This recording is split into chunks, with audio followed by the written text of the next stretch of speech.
행복해지고 싶어서 결국은 불행해져 버린 우리에게 쇼펜하우어가 전하는 인생 수업.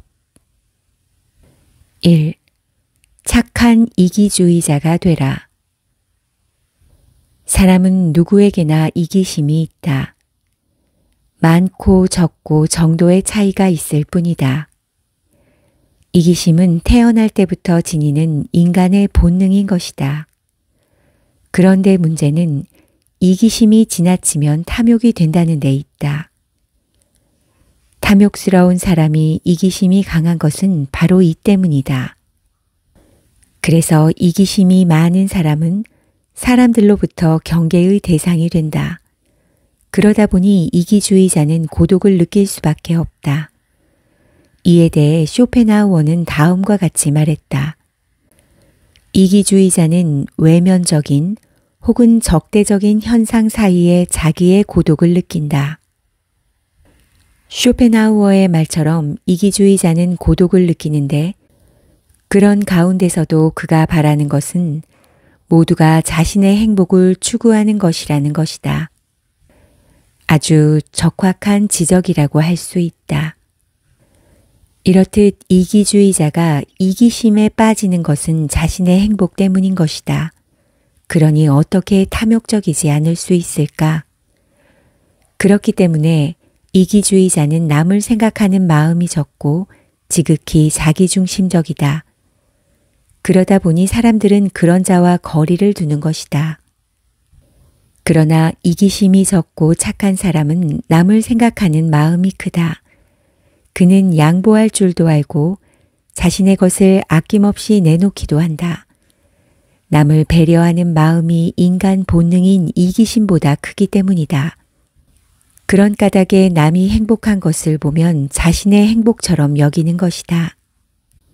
이에 대해 쇼펜하우어가 말하기를 착한 사람은 우회적 존재의 세계에 살며 개개인의 행복이 그 자신의 행복이다 라고 했다. 쇼펜하우어의 말처럼 착한 사람은 우회심이 깊다. 그러다 보니 매사를 좋은 쪽으로 생각한다. 그리고 그것은 곧 자신을 위한 것이라고 믿는다. 착한 사람으로 산다는 것은 때론 피곤할 수도 있다. 하지만 그럼에도 이기심을 버리고 착한 사람으로 살아가야 한다. 그것이 진정한 사람의 본질인 까닭이다. 당신은 착한 이기주의자가 되라. 그것은 당신을 복되게 하는 충분히 행복한 일이기 때문이다. 2. 비교하지 않는 삶, 비교하지 않는 행복. 사람들 중엔 자신을 남과 비교하는 이들이 있다. 모든 불행은 나를 다른 사람과 비교하는 것에서 시작된다. 쇼펜하우어의 말에서 보듯 모든 불행은 자신을 다른 사람과 비교함으로써 시작된다는 것을 알 수 있다. 생각해보라. 이것이 얼마나 무가치하고 비생산적인 것인지를. 남과 비교하는 것도 습관이 되기에 이를 경계해야 한다. 남과 비교하는 것을 막기 위해서는 어떻게 해야 할까? 첫째, 자기다움을 살리도록 최선을 다하라. 둘째, 자기가 잘하는 일을 하라. 셋째, 남을 부러워하지 마라. 넷째, 자존감을 강하게 길러라. 자기답게 자기다움을 표출하며 살게 되면 남과 비교하는 것은 의미 없는 일이라는 걸 체득하게 된다. 시간은 누구에게나 한정되어 있다. 그 소중한 시간을 왜 남과 비교함으로써 소모한단 말인가? 남과 비교하지 않는 삶, 남과 비교하지 않는 행복이 자신을 행복하게 한다는 사실을 잊지 말아야겠다. 3. 자신만의 삶의 역사를 써라. 인간으로 태어나서 자신만의 삶의 역사를 쓰고 기록으로 남긴다는 것처럼 만족스럽고 행복한 일이 또 있을까? 이를 생각하는 것만으로도 가슴이 뛴다. 인간에게 주어진 생은 단 한 번뿐이다. 이처럼 소중한 것은 인간의 생인 것이다. 그런 까닭에 자신의 인생을 값지게 살아야 하는 것은 당연한 일이다. 그런데 자신만의 삶의 역사를 쓴다는 것은 매우 어렵고 힘든 일이다. 그렇게 살기 위해서는 때로는 초인적인 인내심과 노력이 필요하기 때문이다. 하지만 그럼에도 자신만의 역사를 써야 한다고 쇼펜하우어는 말한다. 강을 거슬러 헤엄치는 사람만이 물결의 세기를 알 수 있다. 좌절을 경험한 사람만이 자신의 역사를 갖게 되는 법이다. 작은 일에도 정성을 들이고 노력해야 하건만 자신만의 삶의 역사를 쓰기 위해서는 그 얼마나 지극정성을 들이고 노력을 기울여야 하는지를 생각해 보라. 무슨 일이든 큰 성과를 내기 위해서는 그만한 공을 들이고 최선을 다해야 하는 것이다. 4. 허영심과 자존심이 그 사람 삶에 미치는 영향.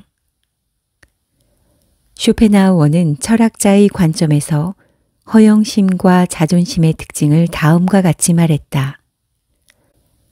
허영심은 사람을 수다스럽게 만들고 자존심은 침묵하게 한다.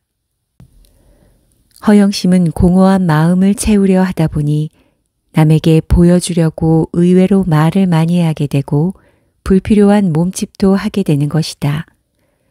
그러다 보니 수다스럽다는 쇼펜하우어의 말은 적확하다 할 수 있다.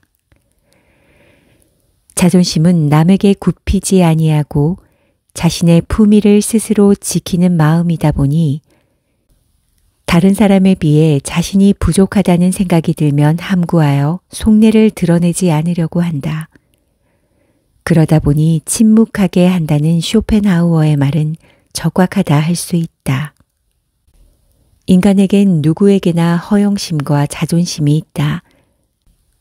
허영심이 많은 사람의 특징을 몇 가지 뽑자면 다음과 같다. 첫째, 실속 없이 남에게 보여주기 위한 마음이 강하다. 둘째, 오직 자기 만족을 위해서라면 빚을 내서라도 만족을 채우려는 헛된 마음이 강하다. 셋째, 자신이 다른 사람들보다 우월하다고 믿는 마음이 강하다. 넷째, 마치 배가 고픈 것처럼 늘 공허한 마음에 정신적 허기를 느낀다. 다섯째, 남에게 자신을 과시하려는 욕구가 강하다. 자존심이 강한 사람의 특징은 이러하다. 첫째, 자존심이 강한 사람은 남에게 굽히는 것을 죽기보다 싫어한다. 둘째, 자존심이 강한 사람은 상대적으로 자존감이 약하다. 셋째, 쓸데없는 고집이 세다. 넷째, 자신이 남과 비교를 당하면 몹시 불쾌하게 생각해 화를 잘 낸다. 이 두 가지 마음은 자존감이 낮아서 생기는 현상이다.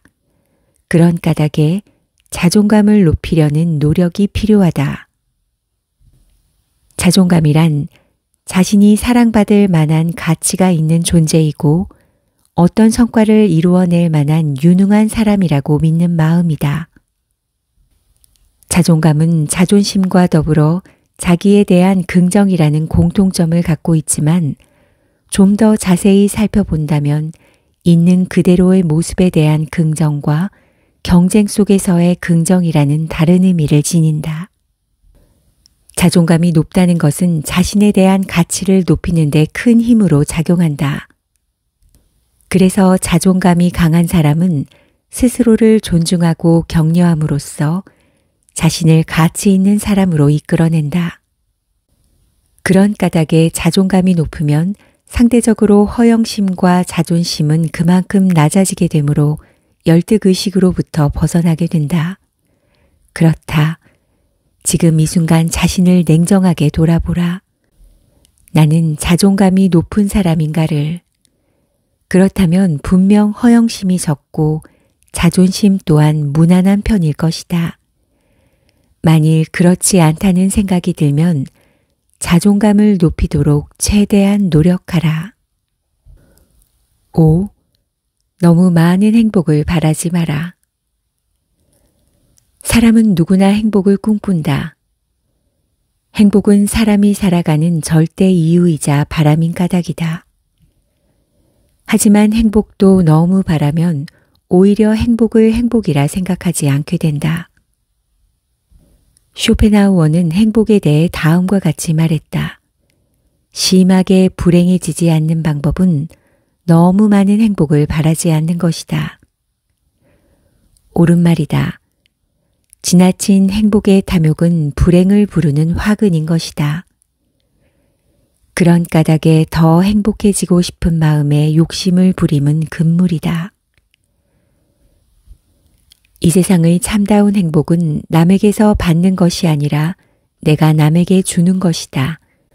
그것이 물질적인 것이든 정신적인 것이든 인간에게 있어서 가장 아름다운 행동이기 때문이다. 행복이란 스스로 만족하는 데 있다. 남보다 나은 점에서 행복을 구한다면 영원히 행복하지 않을 것이다. 그것은 누구나 남보다 한두 가지 나은 점이 있지만 10가지가 남보다 뛰어난 사람은 없다. 그러므로 남과 비교하지 말고 스스로 만족할 줄 알아야 한다. 만족한 마음을 가질 수 없는 사람은 결코 만족한 생활이란 있을 수 없다. 그렇다. 행복을 너무 크게 바라지 말아야 한다. 행복의 지수가 크면 클수록 행복을 느낄 수 없기 때문이다.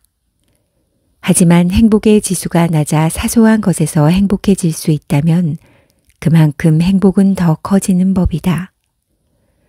그런 까닭에 자신이 진정으로 많은 행복을 누리고 싶다면 작고 소소한 것에서도 만족할 수 있는 마음을 지녀야 하는 것이다.